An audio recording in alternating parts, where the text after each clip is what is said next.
Saúde, o maior patrimônio. Quem ama, cuida e faz escolhas por acolhimento, respeito e confiabilidade. Sua confiança é a nossa maior conquista. Laboratório Oswaldo Cruz. A construtora Araújo Simão atua no mercado imobiliário há 22 anos, criando empreendimentos que trazem solidez, seriedade e profissionalismo. A Araújo Simão oferece projetos inteligentes e mão de obra qualificados, proporcionando um preço de venda competitivo e lucrativo. Hoje são mais de 35 obras, atendendo a todo o Vale do Paraíba, Litoral Norte e Sul de Minas. Araújo Simão, Rua Coronel Marcondes de Matos, número 35, Centro de Taubaté. Telefone 3621 4012. Construtora Araújo Simão, excelência em construção.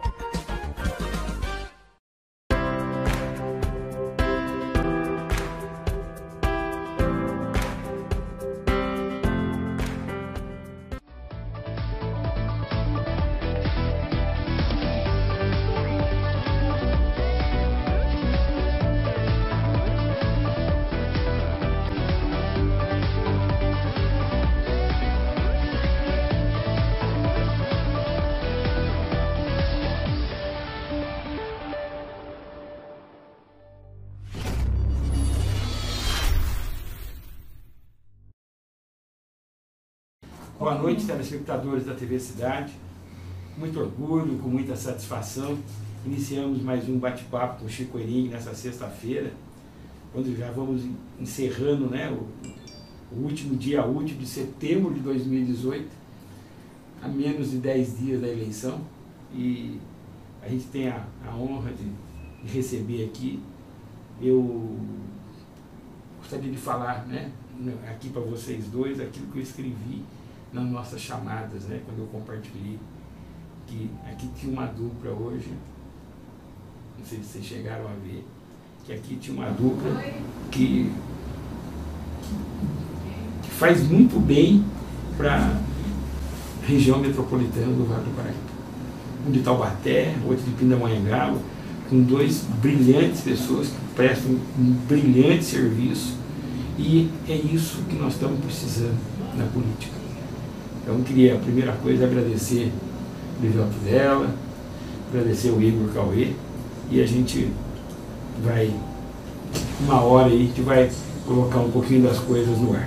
Obrigado por vocês terem vindo. Eu sei que a campanha, vocês deixarem a campanha nessas alturas, para mim é uma honra receber vocês. Boa noite. Vou deixar vocês falarem, porque o momento é seu, não é meu. Boa noite a todos os ouvintes, boa noite Chico Erin, boa noite candidatos. A gente está aqui para poder apresentar nossas propostas. Meu nome é Igor Cauê, eu que sou o mais jovem candidato a deputado federal pelo estado de São Paulo, e a gente vem aí para construir um mandato diferente de juventude, um mandato de renovação e renovar com qualidade. Durante agora à noite a gente vai apresentar nossas propostas, e a gente agradece já de antemão a oportunidade de conversar não só com você que nos assiste, mas aqui com o nosso brilhante Chico Erin, para que a gente possa construir sempre o que há de positivo na política, dando exemplo, vivência, experiência e quadros de propostas efetivamente para o Congresso Nacional. É isso aí. Boa noite meu amigo Chico Erin, boa noite candidato, boa noite a você, telespectador, você aqui na TV Cidade, né? Sou Livelto Vela, de Pindamonhangaba, candidato a deputado estadual, e estou na mesma linha do Igor. A gente tem uma proposta diferente. Somos candidatos jovens, pela primeira vez eu saio como candidato, você é o mais jovem, creio que é a primeira vez também. E a campanha está bacana, é uma campanha limpa, uma campanha sem promessas, uma campanha sem agressões aos concorrentes. E está bacana, as pessoas não medem o candidato com a força, com o potencial que ele tem de agredir o seu concorrente, o seu adversário. Eu acho que a política está desgastada, muito se deve a essas intervenções que as pessoas fazem, de agredir, de falar mal, de pulverizar o ódio. Eu estou fazendo diferente, eu saio com a minha equipe, a equipe da alegria, a caminhada do Vela pelas ruas de Pindamonhangaba, pelas cidades do Vale do Paraíba, e tá bacana, a gente está muito confiante. A gente, vocês tocaram um assunto, né? Vocês são novos.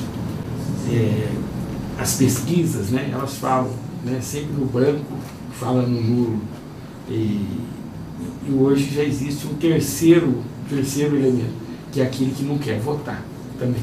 E está aumentando isso, né? Eu vou para a praia, eu vou fazer churrasco, eu vou pagar os R$3,80, R$3,90, mas eu passei toda a campanha trazendo gente nova que nem vocês, gente do bem. Por quê? Eu acho assim, eu não sei a ideia de vocês, eu acho que a gente fica disputando a eleição de presidente, fica disputando a eleição de governador, e a gente esquece do parlamento. E é vocês que vão mexer na vida da gente, é vocês que podem melhorar a vida do brasileiro. É um no Congresso, é o outro na Assembleia, é o outro na Câmara de Vereadores. Eu até tenho uma proposta, se vocês chegarem, não quero ser minha não, vocês façam mão dela. Eu acho que a próxima eleição, eu acho que tem que deslocar a eleição do parlamento. Eu acho que ela é tão importante quanto a eleição majoritária, porque não se dá o devido valor ao estadual, ao federal e ao vereador. Não sei qual é a opinião de vocês, mas...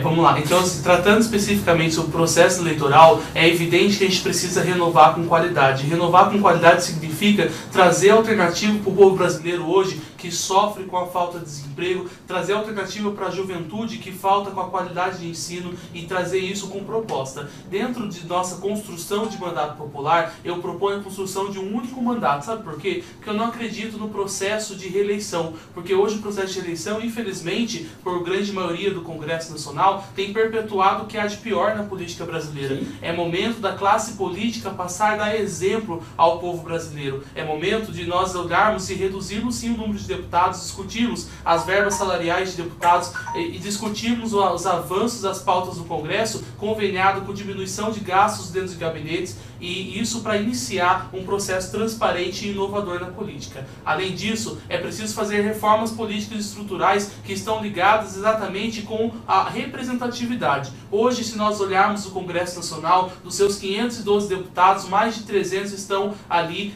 pelo terceiro ou quarto mandato, e de grande parte da sua maioria são familiares entre si. A minha campanha é uma campanha que realmente não tem muito dinheiro para poder estar em todos os lugares ao mesmo tempo, mas é campanha com qualidade, com proposta. E eu vou justamente explicar aqui as propostas na área de educação, de saúde, as propostas voltadas para o emprego, a proposta para a juventude, relações internacionais, direito do consumidor, são áreas que nós precisamos atuar de forma efetiva. Pararmos, às vezes, de só discutirmos bandeira partidária e passarmos a discutir a política pública, porque, de fato, as pessoas estão vivendo, estão sofrendo com os desmanches colocados pelo atual governo, principalmente no Congresso Nacional, e pelas retrógradas políticas que têm sido representadas nas bancadas ruralistas, bancada do agronegócio dentro do Congresso. A gente vai dizer para o Congresso uma forma diferente com juventude.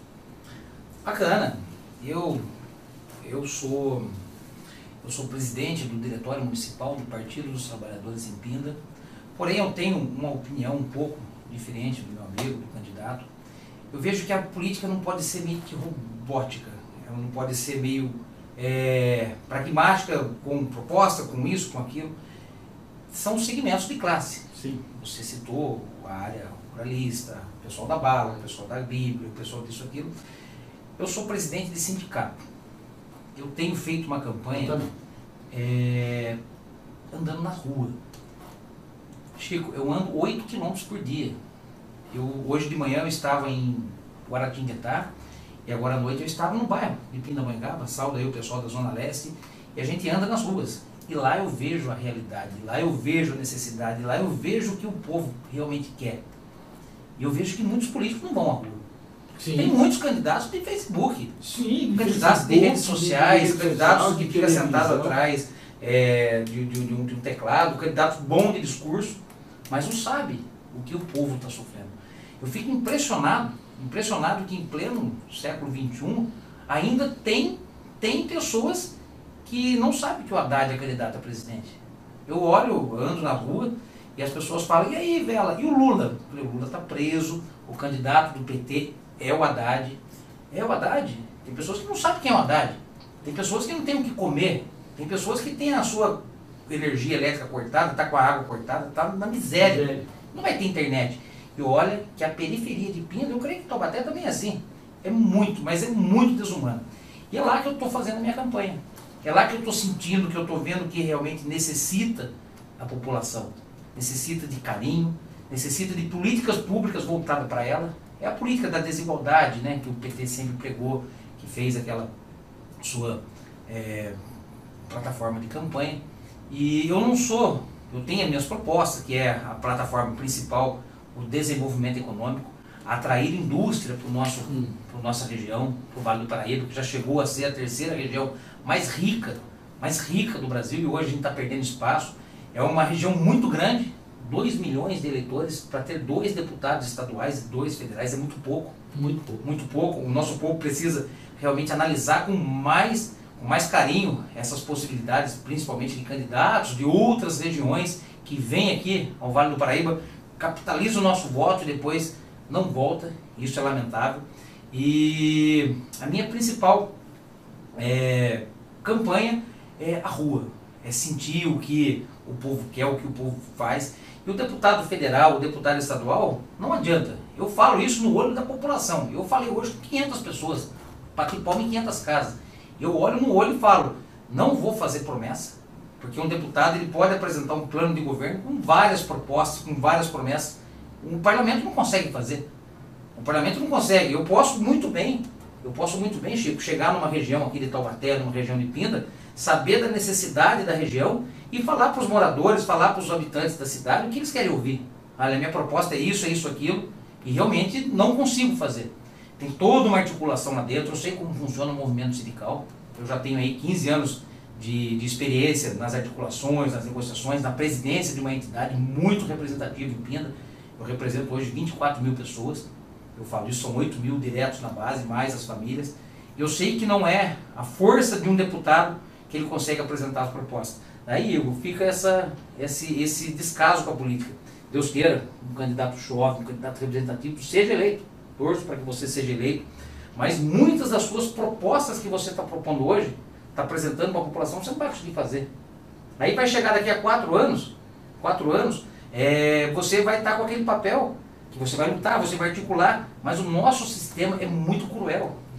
O parlamento, a gente vive num regime presidencialismo com modos parlamentares, tanto é que a presidenta Dilma caiu, os presidentes caem porque não tem a força do parlamento. O Igor sente isso em Taubaté. Nós não temos uma Câmara de Vereadores que fiscaliza o prefeito.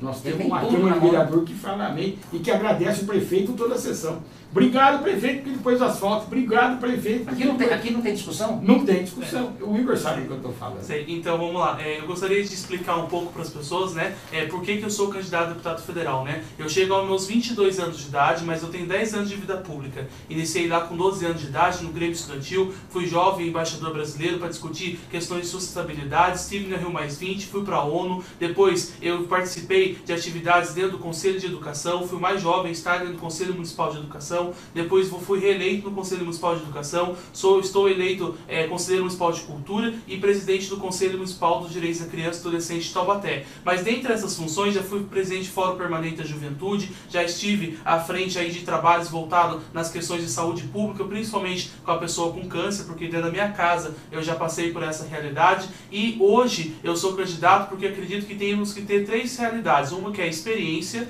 de estar na gestão pública. Hoje sou conselheiro, sou presidente de um conselho, administro de forma um cargo eletivo, 100% voluntário, e temos avançado em pautas como um programa do ProInd, avanço em aporte ao fundo municipal para criança e adolescente, beneficiando aí mais de 3 mil crianças na cidade. Além disso, eu acredito também na capacidade nossa de conhecimento. É importante que o candidato conheça e estude, né? É importante que tenhamos representantes que consigam dialogar com a legislação, que é complexa, sim, que infelizmente no Brasil, no sistema civil law, em qual a gente tem um sistema jurídico muito com arcabouços difícil. Minha área de formação é em direito. E o terceiro ponto, o comprometimento com o povo. Comprometimento daquele que saiu da base da população, que mora lá no final do Jardim Gurilândia, na divisa com o Residencial Santo Antônio aqui em Taubaté, aquele que estudou na escola pública, estudei na escola Ezequiel de Souza, estudei no Amácio Mazerope, no Agostinho Silva, enfrentamos as pautas relacionadas à drogadição,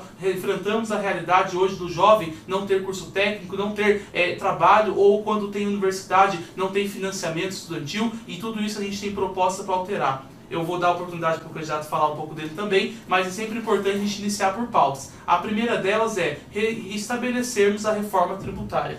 Ô Vela, a Câmara Municipal de Taubaté não gosta do Igor. Ele fez o maior discurso, que é aquela, né, entre os 19, nós temos 19 vereadores, e os discursos do Igor foi melhor do que os 19 junto em todas as sessões de 2017. Não, parabéns. Aqui, né, eu não conhecia, eu ouvi pelas redes sociais, não conhecia pessoalmente, eu vi que ele tem uma boa oratória, tem um bom discurso. E a Câmara de Pina é também nos mesmos modos. Nos mesmos modos. É branda, vai lá pacífica, não tem discussão, o presidente coloca em votação, todos aprovam, todos aceitam, não tem um debate caloroso. Agora, recentemente, teve uma situação lá da CIP, uma contribuição da energia elétrica, né? E colocaram para votar, os vereadores colocaram em pauta, aprovaram, teve um reporte muito grande, um repúdio muito grande da população, eles recuaram. Aí cada um faz o seu discurso, olha, foi um mal entendido, foi isso, aquilo, e jogaram para a mão do prefeito. O vereador não revoga lei, quem revoga é o prefeito, e está lá na mão do doutor Israel para ele fazer realmente com que esse projeto, com que essa proposta seja liquidada, porque foi... Quem comandou isso aqui em Taubaté foi eu. Ah, é? Na época, só para você ter uma ideia, a contribuição de iluminação pública foi votada no dia 27 de dezembro. 27 de dezembro. No apagar das luzes. No apagar das luzes. Em eleição extraordinária, a Câmara convocada. Eu, como engenheiro elétrico, eu mostrei tudo, né? Fiz relatório, mostrei o que aquilo acontecia. Fomos para a Câmara, mas não teve. Não adiantou. Passou. Passou, nós estamos pagando, o prefeito não presta conta disso, está escrito lá, está lá desde 2015 que ele está cobrando, já fazem 3 anos. A qualidade de iluminação nossa está lá embaixo, ele terceirizou e está aí, né? A ANEEL não conseguiu fazer isso no Brasil inteiro, né? Ele disse uma parte dela. Mas tá um desgaste político muito forte lá em Pina. E os caras estão sentindo, porque o que aprovou aqui é o seguinte, é uma porcentagem da conta de luz. E a conta de luz vem subindo, porque tem tarifa vermelha, bandeira branca, bandeira vermelha. Bandeira branca, bandeira vermelha, e a contribuição é em cima disso. Quer dizer, até a hora do calor, usou o ar-condicionado, o cara está pagando mais contribuição. E ele fez um projeto que o cara não tem iluminação na rua dele, mas paga.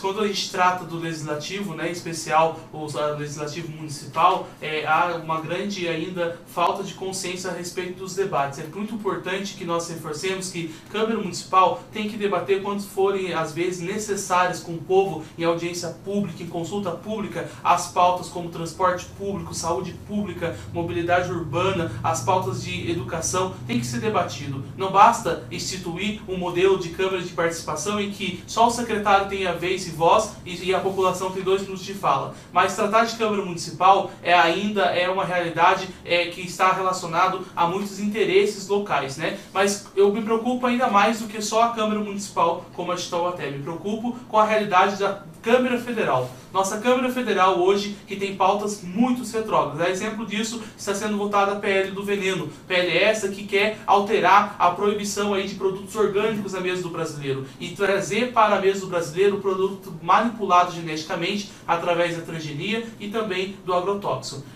Vou tratar especificamente agora sobre educação. Eu gostaria de dizer a você que nos assiste que nós temos uma grande missão. A primeira delas é revogarmos a emenda constitucional 95, que congelou os gastos dos tetos públicos para a saúde e para a educação. E a partir do momento disso, a gente consegue fazer investimento na educação. E investir em educação significa dar 10% do produto interno bruto brasileiro para a educação pública. E instituindo isso, a gente tem que transformar o Fundo Nacional de Desenvolvimento da Educação em fundo permanente de investimento do custo, qualidade e aluno inicial, para que a gente possa instituir maior repasse da União para o investimento nas creches e pré-escola. Exemplo como a realidade do município de Taubaté e de tantas realidades dos municípios aqui da região metropolitana do Vale, nós temos um déficit da pré-escola e da escola comum fundamental causado principalmente por falta de oferta de vaga. Então, para isso, a gente quer instituir 10% do PIB para a educação, para aumentar o repasse para o município.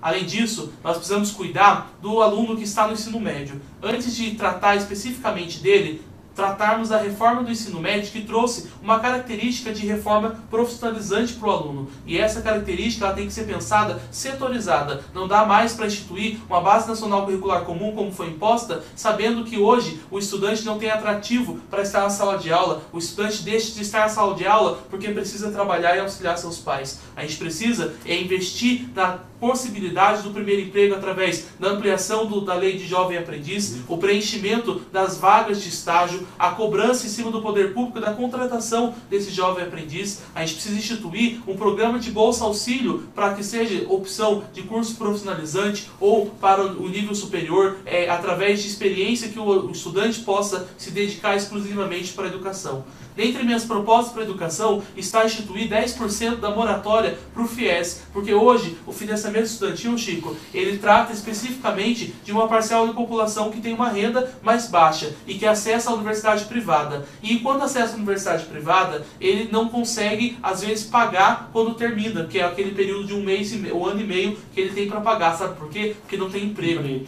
E para a gente estimular emprego, a gente precisa fazer algo estruturalmente mudanças, que são a reforma tributária. É instituir nesse país a diminuição de impostos, é diminuir impostos da cesta básica ao ponto de isentá-los, é repensarmos a política de desonerações fiscais dada a banqueiros e empresários nesse país, é nós instituirmos também a política de que educação não é mercadoria, educação é direito das pessoas. Então, quando o aluno vai estudar, nós temos que lutar para conseguir uma universidade pública na área de humanas, por exemplo, no Vale do Paraíba, porque possuímos só universidade pública na área de exatas e biológicas. Nós precisamos instituir política de renda cidadã para o jovem que desenvolve pesquisa acadêmica. É voltar às bolsas do CAPES, avançar na graduação, na extensão e na pesquisa.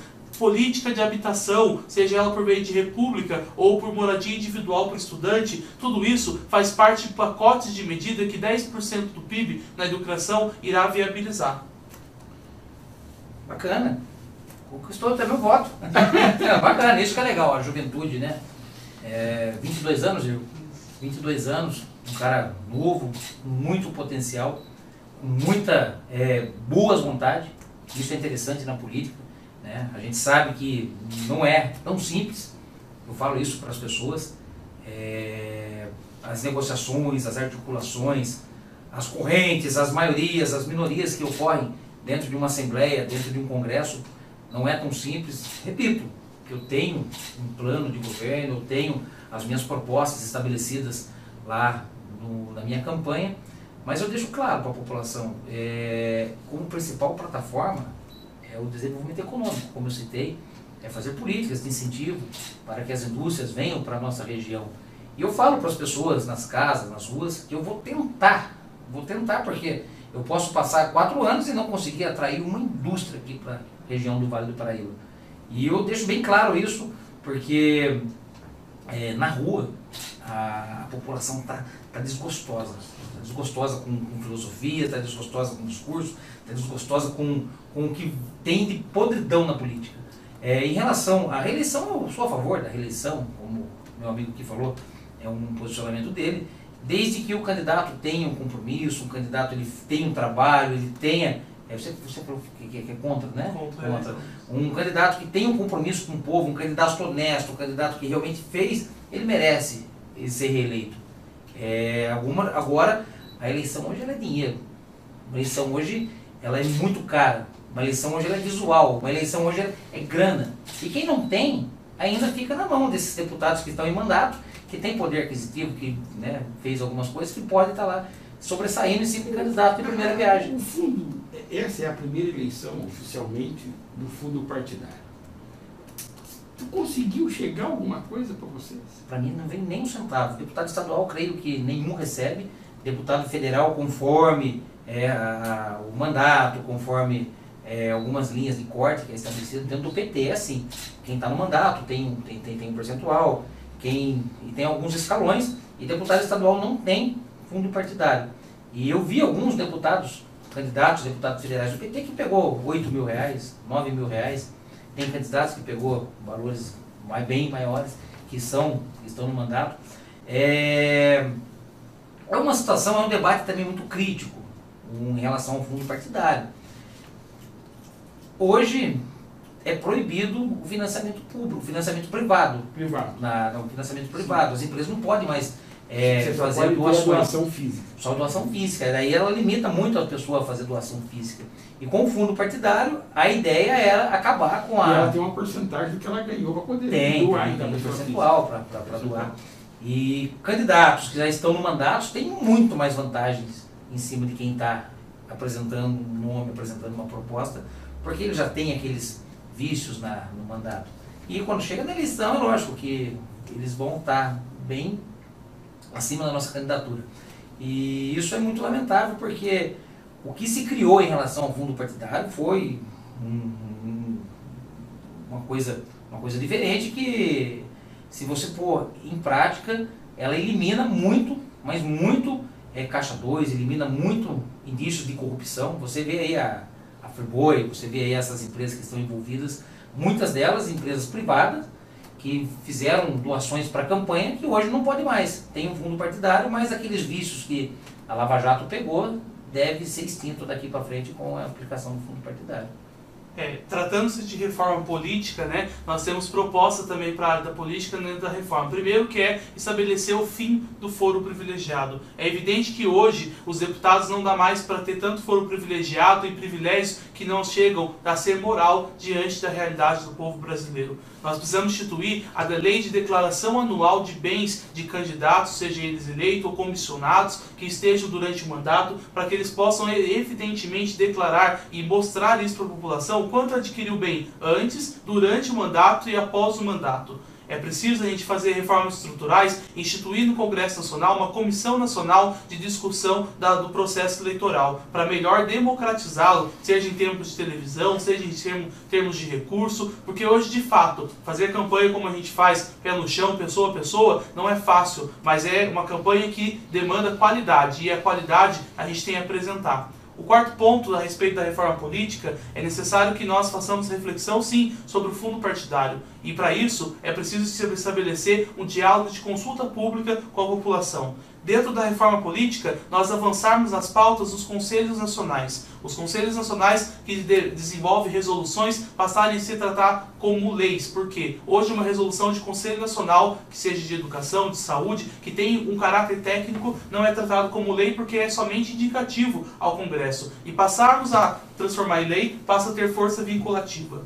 A gente precisa aproximar a população do processo de construção de um país diferente. Para isso, estabelecermos ampliação do processo de lei de iniciativa popular, processos também relacionados à consulta pública e audiência pública. É preciso que o Congresso avance na proximidade com as pessoas. Não dá para admitir que o político passe só de 4 em 4 anos na vida das pessoas. Além disso, falamos não só de reforma política, mas avançando na pauta agora de saúde pública. Eu, por exemplo, o ano passado e hoje completou 1 ano e 6 meses que a minha irmã, por exemplo, faleceu com câncer aos seus 19 anos de idade.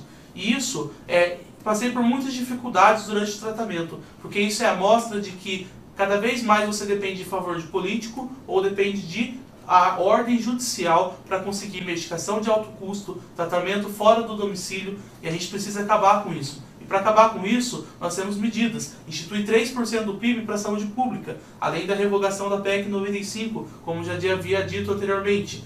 É preciso ampliar o RENAME, a Relação Nacional de Medicamentos Essenciais. Nós precisamos avançar na pauta de saúde da mulher, incluir as mulheres trans dentro das políticas de atendimento à saúde, a política de atendimento à obstetria.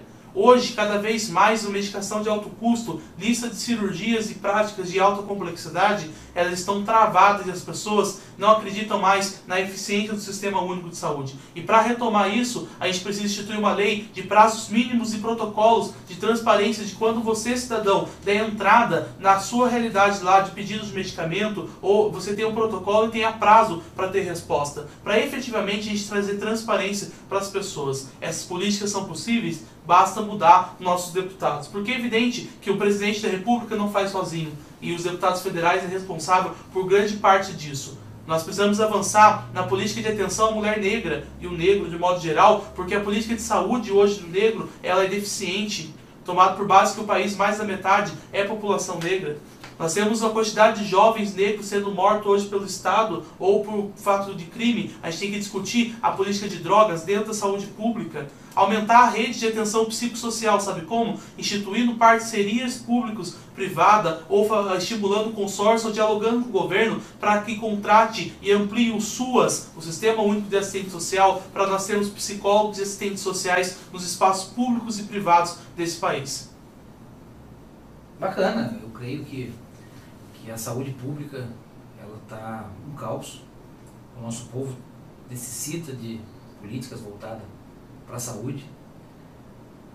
Eu fiz muitas visitas, Chico, muitas visitas. Eu estou acompanhando. Eu fechei agora, a partir de que liberou para fazer a campanha, fiz 90 visitas. Visitei 90 famílias e muitas delas tinham pessoas doentes, tinha pessoas que necessitavam de auxílio, necessitavam de transporte. Eu vejo lá na cidade de Pindamonhangaba, onde o prefeito é médico, e criou-se uma sensação de que a saúde ela decolaria, não decolou, que o povo necessita de carinho, necessita de atenção. Eu sei que tem muitas ações, muitas opções, muitas políticas que podem ser feitas, mas a gente deve olhar realmente com muita dedicação. A PEC que congelou, 95, que congelou os gastos públicos nos próximos 20 anos, sim. Alguns prefeitos comemoravam, alguns prefeitos elogiavam, alguns prefeitos apoiavam, e hoje já começam a sentir os impactos. Já tem na rede municipal a falta de remédio, já tem a falta de medicamento, já tem a falta de procedimentos para ser feitos na população, e isso é desagradável. Eu estou hoje com um sogro, meu sogro está passando por um momento difícil, ele necessita de uma vaga aqui no regional. Eu sei que antes de ter a vaga, tem que ter esse aconchavo político. Aqui no Hospital Regional em Taubaté... aqui em Taubaté tem dono, essa vaga tem dono. Tem que pedir para alguém, dar o telefone dele, não é? Tem que falar para alguém, tem que ter alguém com força política para colocar lá dentro. Isso não deve acontecer. Isso, como o Igor falou, a política é para todos, a saúde é para todos. E aqui em Taubaté eu estou passando um bom bocado dentro da minha família também agora, para conseguir uma internação para o meu sogro, porque ele está em muito mal da saúde. Isso é lamentável, né? É lamentável que a gente... Eu fiz uma cirurgia de veia bilateral essa semana, fiquei 2 dias lá no regional e tive a oportunidade de conversar com várias pessoas. Então a gente vê o que é o sofrimento da saúde. É impressionante. Tinha gente de Pindamonhangaba, gente de Taubaté, enfim, de todo o vale, né? Ali é um hospital que não é de Taubaté mais, né? É do vale, é regional mesmo, a coisa tá feia. Eu até entendo, né? Existem algumas coisas, eu entendo tudo que vocês estão falando, mas, por exemplo, a gente fala na reforma política, a gente fala na reforma, na reforma trabalhista, na reforma da Previdência, mas eu discordo um pouquinho. Eu acho que a primeira reforma que nós temos que fazer hoje, eu sou engenheiro, né? Ele é advogado, daqui a pouco ele vai chutar minha canela, e fica à vontade, viu?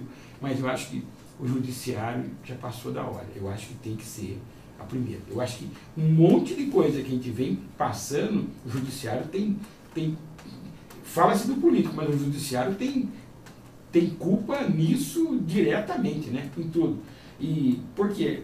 Por exemplo, nós fizemos uma operação Lava Jato, eu não vou discutir que ela tinha que fazer, só que tem uma coisa, nós não podíamos destruir as empresas, nós tínhamos que prender os corruptores, os corruptos, e não, quer dizer, nós paramos de começamos a ter desemprego, porque nós fomos quebrando as empresas e deixamos de fazer obras públicas. Esse país depende de obra pública, não tem por onde, né? É um país de dimensões continentais, não tem saída, né? A tabela de imposto de renda é uma coisa que é uma vontade de governo, e o Temer, esse tempo todo, ele fala, eu sou impopular mesmo, mas eu vim para fazer. Aí eu fico toda hora pensando, será que não vai dar na cabeça dele uma hora de ele atualizar essa tabela do imposto de renda? Porque, né? Ainda a respeito da saúde pública, eu gostaria só de ressaltar que nós temos proposta para a pessoa com deficiência, porque hoje é evidente que nós precisamos aumentar os investimentos para a rede Luci Montoro, para oferecimento aqui do Estado, através de cadeiras, insumos e transporte do tratamento fora do domicílio. A gente precisa avançar em investimentos na área, especificamente de tratamento de alta complexidade, seja de fonoaudiólogo, nutricionista, né? Muitos dependem de alimentação, de nutrição integral. A gente tem que avançar nisso, ampliando os recursos para o Estado, trazendo emenda parlamentar para a nossa região. Ambulatório médico de especialidade. É necessário que não só tenhamos o número X de UBS que nós temos hoje, e esse número que atende a clínica geral, mas aumentarmos a porta de especialistas, e para isso estimularmos a pesquisa e a pós-graduação no país. Através daqueles que cursaram medicina, instituir parcerias do governo federal de bolsa de incentivo à pós-graduação, para aumentar, depois de formados, o trabalho por um período de tempo com diálogo com o governo, um contrato desse pós-graduando dentro do sistema público de saúde, para que possamos imediatamente aumentar o número de especialistas. A gente tem que avançar na política do tratamento home care. Muitas das pessoas hoje, nosso país tem envelhecido, e muitas das doenças cometidas, como Alzheimer, doenças de mal de Parkinson, enfim, outras doenças que infelizmente têm acometido alguns nossos idosos, e essas doenças precisam de tratamento domiciliar. Para isso, nós temos que trazer a emenda parlamentar que o deputado recebe, que tem que ser obrigatoriamente 50% na área de saúde, para nós instituirmos compras de viaturas, de ambulâncias, no caso, né, específica, com equipe completa, investimento do município através do Quality, para que possa atender efetivamente a demanda lá da casa. E agora, sobre o assunto especificamente de reformas, né, nós precisamos sim de reformas relacionadas ao judiciário, mas tratar do judiciário é preciso a gente pensar sobre o processo de constitucionalidade, porque nós temos um sistema de freios e contrapesos. A gente não pode intervir enquanto legislativo em todos os aspectos ligados ao judiciário, porque é uma organização faz parte dos 3 poderes, e uma organização que detém autonomia de autorregulamentação e de auto-organização. Mas é preciso instituir, por exemplo, relacionado principalmente à sabatina de quem vai assumir cargos de ministério. Precisa ter algo claro, porque hoje o ministro é indicado por interesse político e não por meritocracia. A gente precisa rever alguns pontos da Constituição a respeito de quem são realmente os indicados para ocupar cargos de desembargadores, ministros.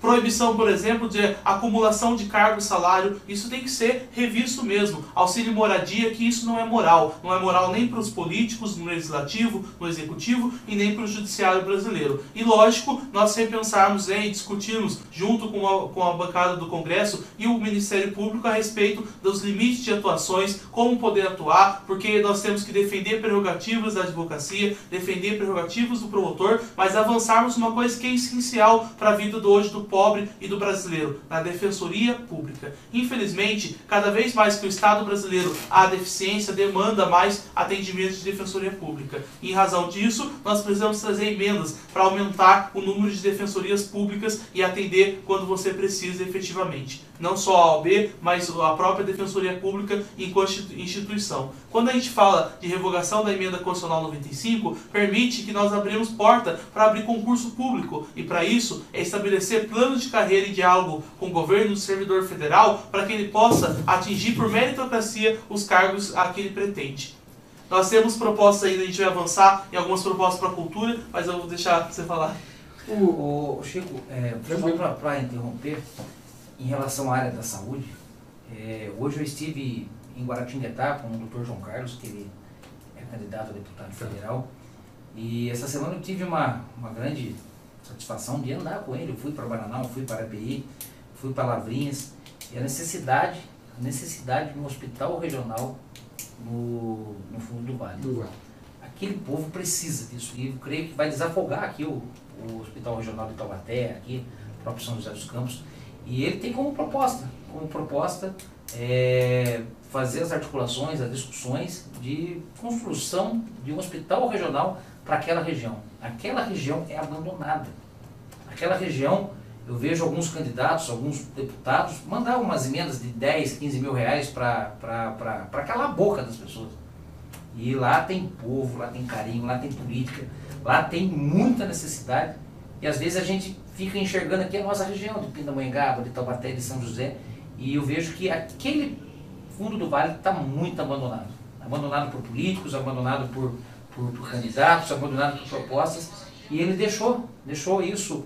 É claro, eu fiz essa discussão com ele lá, com muitas pessoas, uma proposta de discutir muito a sério para a construção de um hospital regional lá para o fundo do vale. É uma proposta bacana, eu sei lá no Congresso Nacional, articular isso também. Isso é importante porque quando a gente fala de região metropolitana do Vale do Paraíba, nós estamos tratando não só daqui de São José dos Campos, Taubaté, Pindamonhangaba, Guará, Aparecida e Jacareí. Nós estamos tratando do litoral norte também, da Serra da Mantiqueira e do Vale Histórico, da Serra da Bocaina e toda a região do Bananal, Cruzeiro e ali Lorena, são regiões que demandam um alto atendimento de política pública. Quando a gente fala em avançar em política pública, a gente está falando também de avançar em política socioassistencial. E essa política socioassistencial significa dizer que nós precisamos aumentar a porta de entrada do Sistema Único de Assistente Social, instituindo o CRAS e CREAS, o Centro de Referência à Assistência Social, o Centro de Referência Especializado à Assistência Social, que demanda de alta complexidade, a proteção básica especial. São todas instituições e poderes que podem articular através de emendas que a gente consiga trazer melhor infraestrutura. Mas não basta só resolver isso e colocando o número de assistentes sociais e não resolvemos o outro lado, que é a capacidade de renda das pessoas. O primeiro ponto é nós rediscutirmos os modais de transporte público, discutirmos a respeito do meio ambiente. Que meio ambiente nós estamos construindo para o nosso vale, para o nosso país? A proteção ambiental e mais do que isso. Nós rediscutimos, por exemplo, a monocultura do eucalipto, é estimularmos no município um negócio chamado economia criativa, para que se dê a oportunidade para o artista da cidade, para o pequeno agricultor, para que ele possa, de forma orgânica, de forma ali, de monocultura, ele possa exercer e ter voz e ter vez, e mais do que isso, ter própria renda. Porque é preciso estimular o crescimento com o empreendedorismo. O microempreendedor hoje que abre uma empresa, ele fica vinculado ao banco a pagar lá R$53 de taxa por mês e depois não pode fechar mais. A gente precisa rediscutir simplificação tributária, e a reforma tributária, quando institui imposto progressivo de acordo com a capacidade de renda das pessoas, institui mais igualdade, o poder de equidade diante das pessoas. Mais do que isso, nós precisamos voltar com a política de renda, nós rediscutirmos a reforma trabalhista e fazermos a revogação da atual que se encontra e submetermos à consulta popular aquilo que é ponto necessário a respeito do trabalho. Estimular o crescimento desse país necessita de investimento e garantia da política macroeconômica. Não dá mais para termos meta de superávit primário, que é o que é a dívida pública brasileira. Nós precisamos discutir a auditoria da dívida pública para que a gente possa trazer confiança de investimento, aumentar a porta de entrada das indústrias, mas com sustentabilidade e responsabilidade social. Ó, na divulgação do programa de hoje, só para vocês terem uma ideia, foram feitas 10 linhas de transmissão, né, do WhatsApp, que já alcançou aí 2.560 pessoas. Isso só com o WhatsApp. Sem contar de vocês, o que vocês fizeram, isso dado nós. Do Face, a chamada pela TV. Então nós atingimos aí, o Dimas depois pode me falar em números lá certos, mas eu dei uma olhada, a gente atingiu quase 7.000 pessoas, ontem e hoje, só com a divulgação do nome de vocês. Então, quando vocês verem essas folhas aqui na minha mão, são perguntas que vieram para vocês. Então, eu vou separar, porque, por exemplo, Taubaté veio para o Igor sobre a Câmara Municipal. Tudo que está acontecendo na Câmara Municipal veio para o Igor. E para o Vela veio muita coisa sobre o Curucuturu, sobre a companhia industrial antiga Cícero Prado, né, que hoje está quebrada, né? Está na massa falida. Massa falida. Então, depois eu gostaria, porque estou dizendo que são 7.000, mas várias dessas pessoas se manifestaram pedindo para você falar sobre o que vocês fizeram. O Sindicato dos Metalúrgicos teve uma participação efetiva lá, pelo que eles falam. Lógico que não atende todo mundo, tem alguns que falam mal, reclamam, e outros que elogiam. E sobre a Câmara Municipal, sobre a farra das viagens, tudo, está tudo aqui. Então, se vocês quiserem que eu passe as perguntas, eu falando isso, vocês... Não, já dá para responder. Dá para responder. Tá? A Nobrecel é uma indústria muito tradicional em Pinda. Foi lá, Desores, Cícero Prado, hoje é a Nobrecel. Ela fechou em 2013 e deixou 600 trabalhadores a ver navio, sem receber. Esse número tem nas perguntas. Tem nas perguntas, são 600 famílias, 600 sonhos, 600 contas, 600 rescisões contratuais que elas não foram quitadas, que elas não pagaram. E foi pelo processo de falência, de recuperação judicial. O juiz nomeou uma administradora, que ela estava fazendo todos os trâmites, e nesse período os trabalhadores estavam ociosos, estavam tranquilos, aguardando o processo judicial para que pudesse receber.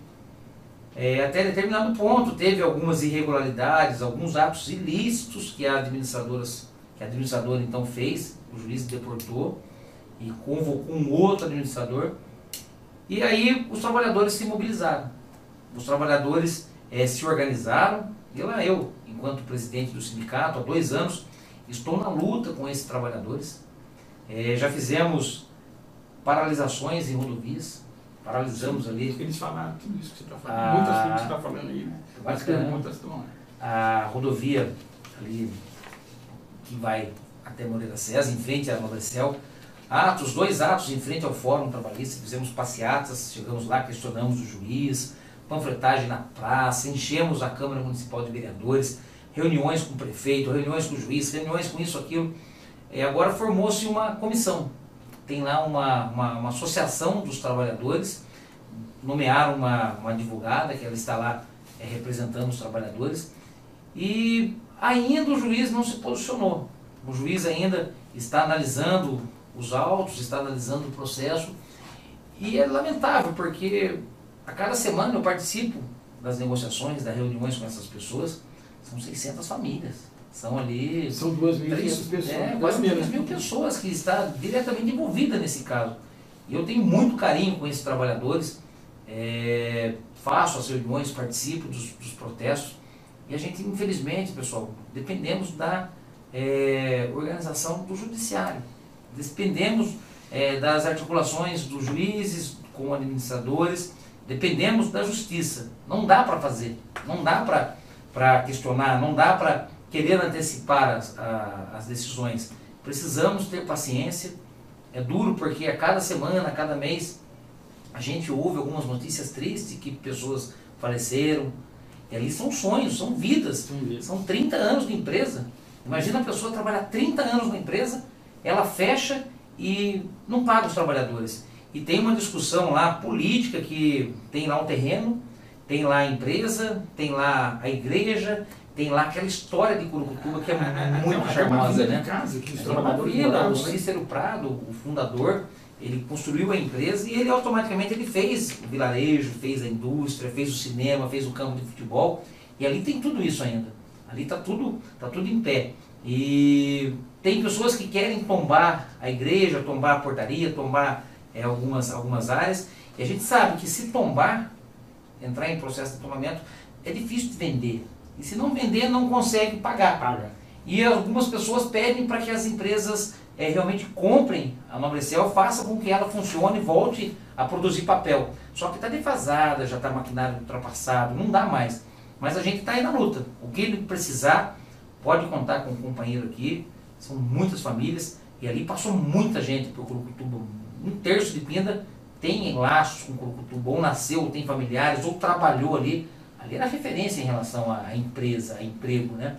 E a gente está ali na luta. Infelizmente, não tem boas notícias, boas informações.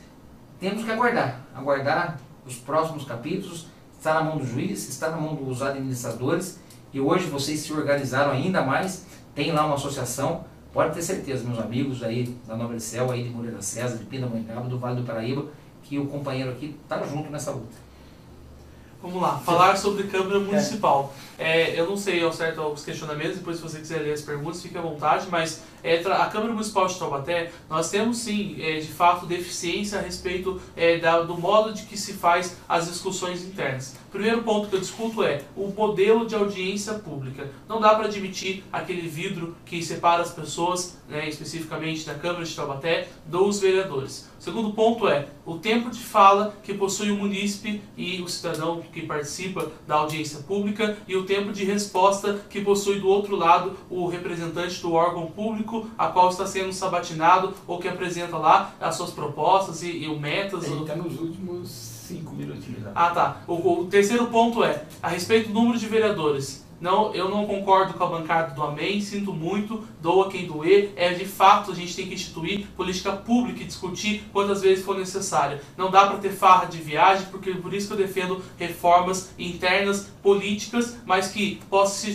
principalmente dar vez e voz para que as pessoas possam exercer o direito de fala na tribuna livre. Bom, Dimas, depois eu vou passar algumas coisas. Está aqui a Thaís Fernanda, está te acompanhando, deixando um abraço. Tá falando. Obrigado. Tem a Débora Azevedo, lá de Rio Claro, ela já te acompanhou na outra vez. Ela morou em Pinda, está dizendo que... Um abraço, Débora. Você vai ter voto em Rio Claro. Aí, bacana, obrigado. Tá? E daí eu vou deixar vocês, vou dividir 1 minuto e meio para cada um se despedir e deixar o número dos 6 aí, alguma coisa. Pode?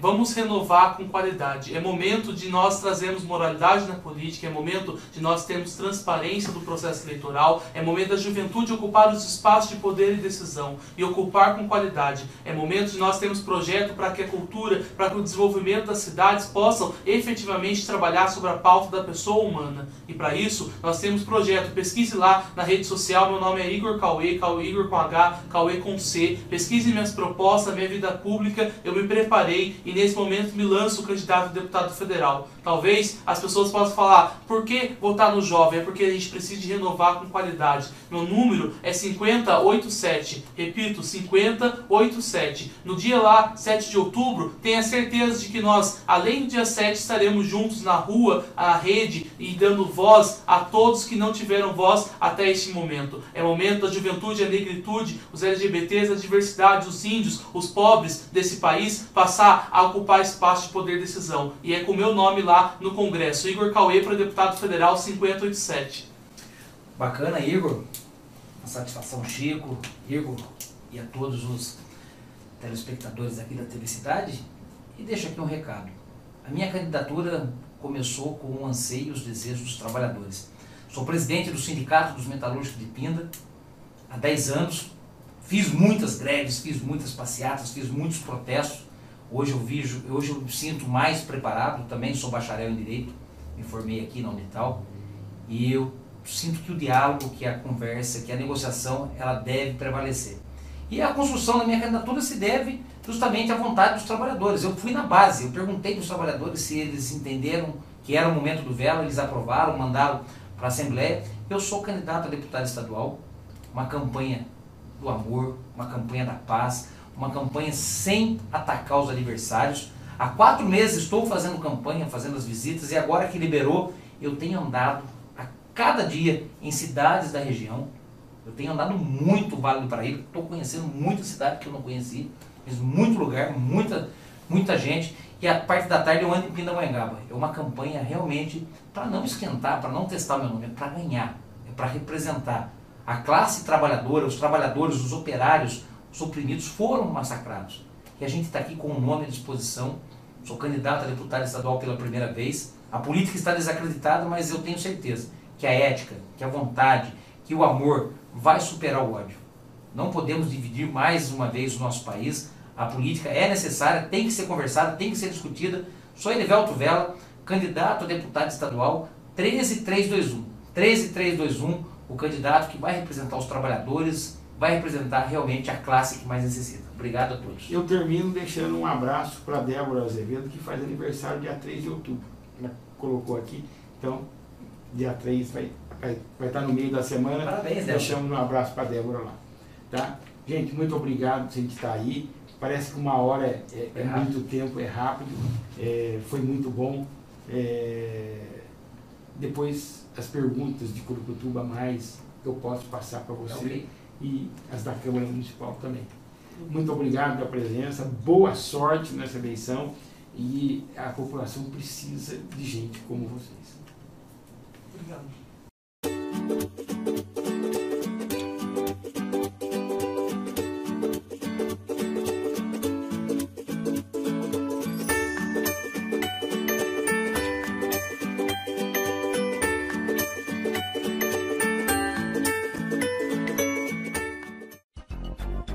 A construtora Araújo Simão atua no mercado imobiliário há 22 anos, criando empreendimentos que trazem solidez, seriedade e profissionalismo. A Araújo Simão oferece projetos inteligentes e mão de obra qualificados, proporcionando um preço de venda competitivo e lucrativo. Hoje são mais de 35 obras, atendendo a todo o Vale do Paraíba, Litoral Norte e Sul de Minas. Araújo Simão, Rua Coronel Marcondes de Matos, número 35, Centro de Taubaté. Telefone 3621-4012. Construtora Araújo Simão, excelência em construção. Saúde, o maior patrimônio. Quem ama, cuida e faz escolhas por acolhimento, respeito e confiabilidade. Sua confiança é a nossa maior conquista. Laboratório Oswaldo Cruz.